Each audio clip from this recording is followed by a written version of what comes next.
Hello friends, welcome back to my channel. आज हम देखेंगे हिस्ट्री का chapter 9 the colonial rule in India.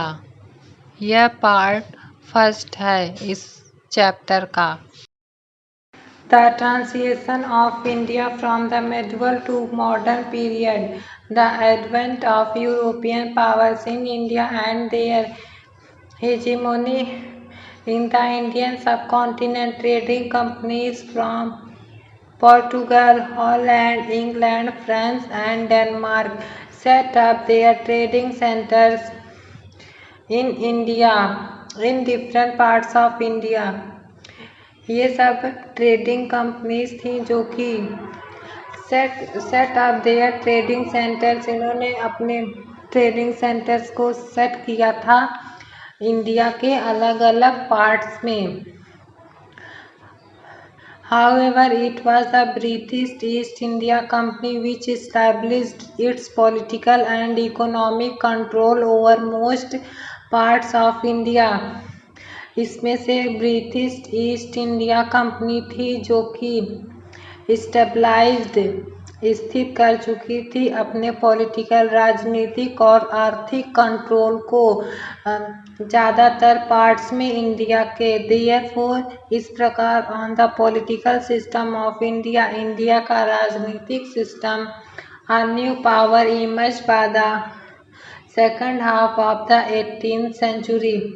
यह एक नया पावर ले चुका था सेकंड हाफ 18th सेंचुरी में। दे वर द ब्रिटिश, ये British who originally came as trading company, ये भारत में आए थे ट्रेडिंग कंपनी के लिए, but gradually acquired political power, लेकिन इन्होंने राजनीतिक पावर भी एक्वायर कर लिया।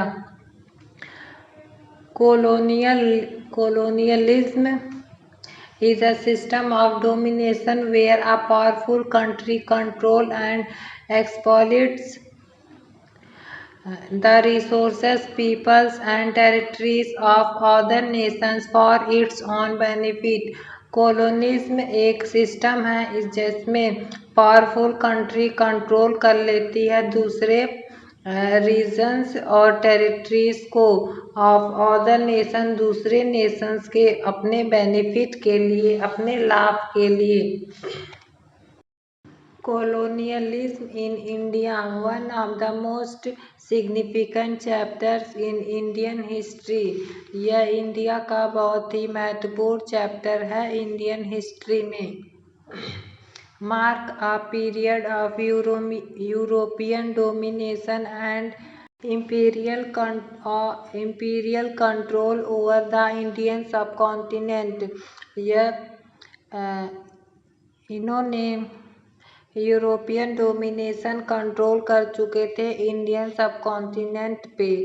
From the early 16th century to the mid 20th century, या 16th सेंचुरी के शुरुआत में और 20th सेंचुरी के मध्य में India experienced the impact of various European power. India ने एक्सपीरियंस किया यूरोपियन पावर्स से प्रभाव, इम्पैक्ट।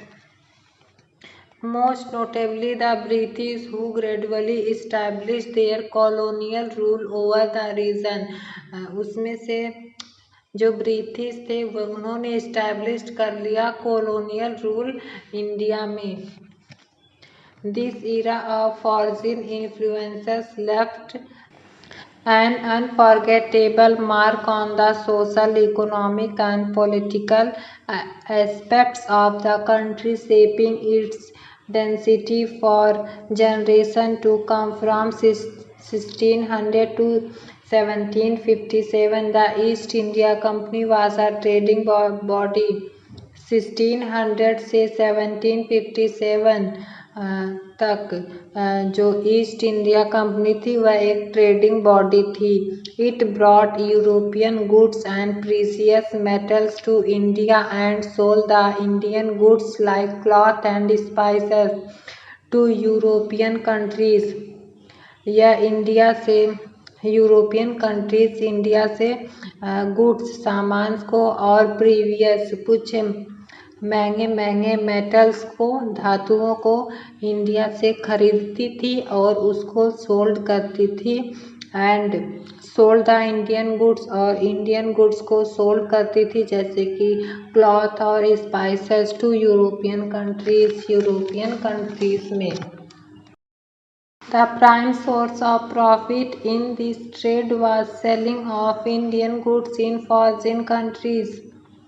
इसमें प्राइम सोर्स था उनका profit. In this trading was selling of Indian goods. इस ट्रेडिंग में वह सेल करते थे इंडियन भारत के सामान को फॉरेन कंट्रीज अलग अलग प्रदेशों देशों में। For this the company was in constant search of market for Indian items in Britain and European. The company वह कंपनी सर्च करती थी ऐसे मार्केट को जो कि फॉर इंडियन आइटम्स भारत के आइटम्स के लिए इन ब्रिटेन और यूरोप में। European trading companies used to look for new lands while venturing across the ocean that could benefit them in terms of trade. European trading companies used to look for new lands while across the ocean that could benefit them in terms of trade में उन्हें benefit हो। These trading companies aimed at buying goods at very cheaper rates in different lands and then take those goods along with them to Europe and sell them in their markets at much higher rate. यह trading companies का main motive यह था कि वह India से कम rate में सामान को खरीदते थे और वह rates in different lands and then take those goods along with them और वह ले जाते थे यूरोप में and sell them in their markets और वहाँ के मार्केट्स में यह इसे बेचते थे at very high rate बहुत ही हाई रेट में उस सामान को बेचते थे। When European trading companies discovered India जब यूरोपियन ट्रेडिंग कंपनीज ने इंडिया को डिस्कवर किया they found goods in India उन्हें गुड्स इंडिया में मिलने लगा that they could buy at cheaper rates और तब वह उस गुड्स को चीपर रेट कम रेट में खरीदने लगे and sell them in Europe और फिर वह यूरोप में हाई रेट में बेचने लगे। India is producer of fine quality of silk and cotton.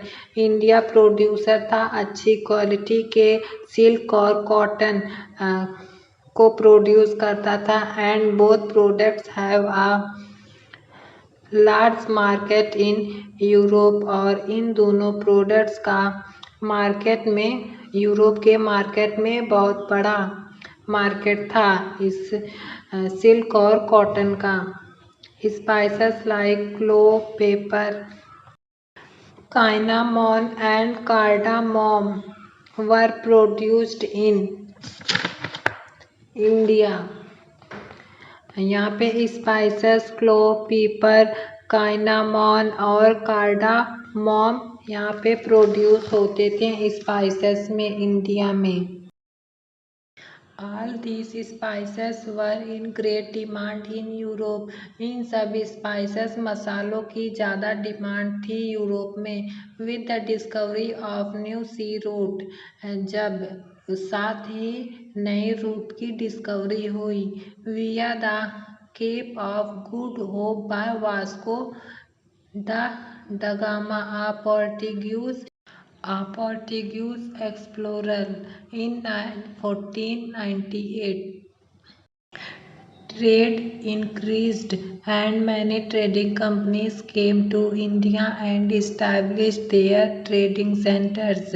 इस समय ट्रेड इंक्रीज हुआ, बढ़ा। और मैनी ट्रेडिंग कंपनीज, बहुत से ट्रेडिंग कंपनीज इंडिया में आए और उन्होंने इस्टेब्लिश्ड किया अपना ट्रेडिंग सेंटर्स।